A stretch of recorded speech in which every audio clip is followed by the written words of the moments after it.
Pinaigting pa ang paghahanda ng mga ahensya ng gobyerno sa posibleng pagtama ng bagyong Pipito sa Bicol Region. Nakikipag-ugnayan ang Office of the Civil Defense Bicol sa DILG at DSWD para paghandaan ang pagtugon sa epekto ng bagyo. Maglalabas din ang DILG Bicol ng kautusan sa lahat ng LGUs kaugnay sa pagpapatupad ng preparedness measures kabilang na ang maagang pagpapalikas sa mga residente. Kaugnay nito, tinutukoy na ng mga Provincial Disaster Risk Reduction and Management Office ang bilang ng mga pamilyang ilalagay sa preemptive evacuation kung saan sisimula na ngayong araw ang pagpapalikas.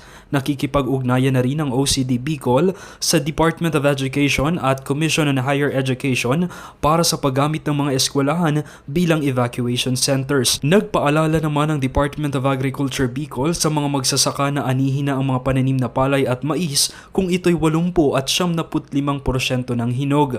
Inabisuhan rin na ilagay sa mga matataas na lugar ang mga alagang hayop upang hindi ito tangayin ng baha. Nakatakda namang magpalabas ng abiso ang Land Transportation Office kaugnay sa kondisyon ng biyahe at kalsada sa Bicol. Samantala, nakahanda na rin ang 82 deployable response group at mga kagamitan ng Philippine Coast Guard District Bicol para sa pagsasagawa ng preemptive evacuation at rescue operations. Habang naghahanda sa posibleng pagtama ng panibagong bagyo sa Bicol, sinisiguro ng pamahalaan ang pagpapaabot ng asistensya sa mga Bicolanong kasalukuyang nangangailangan ng tulong. Gary Carl Carillo ng Radyo Pilipinas Albay para sa Pambansang TV ng Bagong Pilipinas.